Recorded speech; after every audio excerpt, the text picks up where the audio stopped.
In a perfect world, after watching an awesome movie or streaming series, you would be able to walk into a toy store or go online and get yourself action figures of the new characters you just saw on the screen. But realistically speaking, due to actual toy production timelines and many studios wanting to avoid spoilers to certain plot points and characters in their shows, this almost never happens.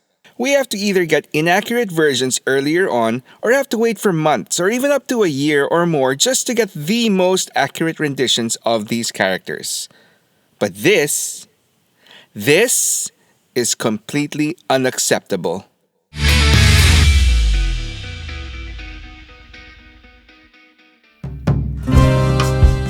When the first trailer of the much hyped Disney Plus series Ahsoka first aired in mid-2023, almost all the conversations revolved around the two mysterious Force users brandishing orange lightsabers, cutting through some hapless rebel officers. While as a whole the Ahsoka show wasn't perfect, I think it would have been safe to say that almost everyone enjoyed both Baylan Skoll and Shin Hati, expertly played by the actors Ray Stevenson, rest in peace, and Ivana Sakno. Well, I have always been a fan of Ray Stevenson since his role as Titus Pulo in the excellent HBO series Rome. 13! I believe Ivana Sakno more than held her own, dare I say even outperforming Rosario Dawson and Natasha Liu Bordizzo, who played Ahsoka and Sabine Wren respectively in my opinion. So given that, these two were my most eagerly awaited Black Series figures from Ahsoka. Understandably, they took longer than most of the other featured characters from the show, and I was cool with that. I preferred for them to take their time and just get things right. Eventually, Baylan and Shin Black Series figures were finally announced and revealed in Hasbro's streaming event PulseCon in September of that year. And even as early as then, I specifically remember being a little underwhelmed by what I saw. Baylan's skull looked decent, if not a little plain, but I thought that Shin Hati definitely looked off, especially her face and her hair sculpt, which both looked very odd to me. But I remained hopeful as usually what is shown in these first reveals aren't actual final production samples but just mocked up prototypes. True enough, a few months later, pictures of the actual retail releases started surfacing online from a retailer in Hong Kong, and to be fair, it did seem that they did tweak Shin's face a little bit. I still found it lacking, but it was a little bit better. But that wasn't the real problem that became obvious with these pictures. It turned out that Baylan's skull was the real problem. He was too short. In the show, and in all promotional shots, it is clear to see that Baylan towers over his apprentice Shin, who basically reaches right up to his ear line. But here was his action figure standing at the same height as Shin Hati. What?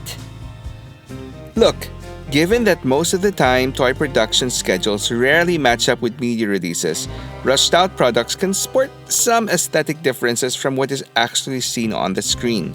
This is usually because toy designers often have to work with early concept art supplied to them by the studios, which have a good chance of being tweaked or outright changed by the studios months later.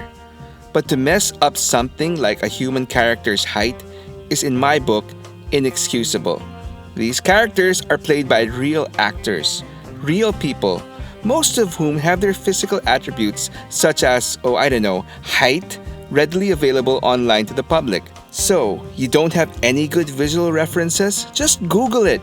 Ray Stevenson is 1.91 meters and Ivana Sakno is 1.73 meters. That is clear. How could they mess this up? Unbelievable. So yeah, messed up height aside, I was still excited to get these two, and I eventually did in December. But I was dead set on doing my best to remedy this situation. A few weeks prior, popular Black Series YouTuber Lance Peter Luke posted a quick and easy fix to these two involving switching up Baylan and Hati's legs with the Inquisitor, Reva, and the Mandalorian, Koska Reeves, respectively.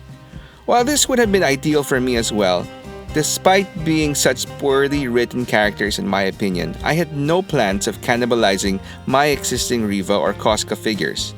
And I wasn't willing to splurge on newer ones either. So I decided to save my money and just put a little more effort into my fix. Now, I am by no means an expert customizer, but I have done my fair share in the past to varying degrees of success, at least by my own personal standards. Please don't take this video as a how-to instructional. It's just an accounting of what I chose to do. And so, with that in mind, I set my plan into motion. For Shin, I identified two major problems.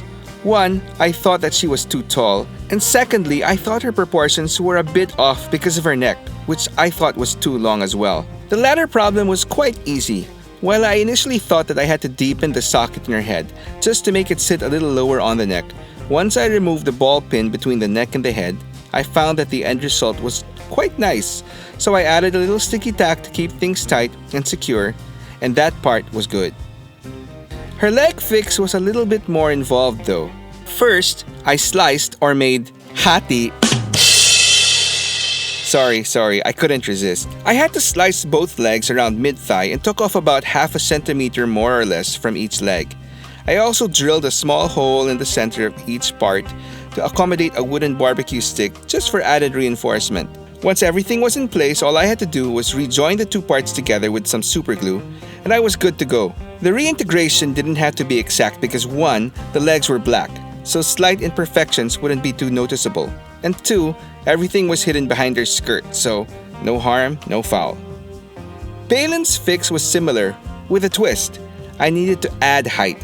So just like Hati, I had to slice each leg at the mid-thigh and drill some holes in each half to accommodate the barbecue stick reinforcement.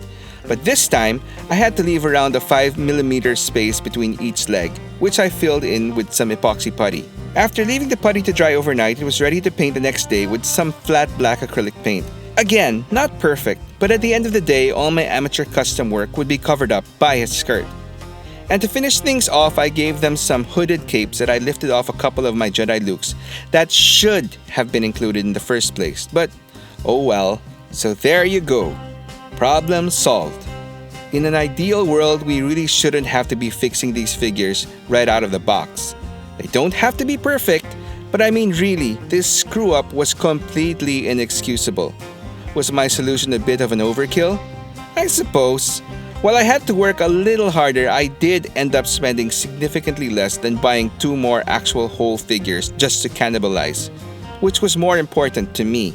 Plus, it was fun to flex whatever little customizing skills I had in me. So has anyone else had to fix any of their action figures out of the box? What did you have to do? Let me know in the comments below and tell me your story. Thanks for watching Stories from the Toy Shelf. If you enjoyed this story, please help me out by giving it a like, comment, and subscribe to the channel to get notifications whenever I upload a new story. Until the next one,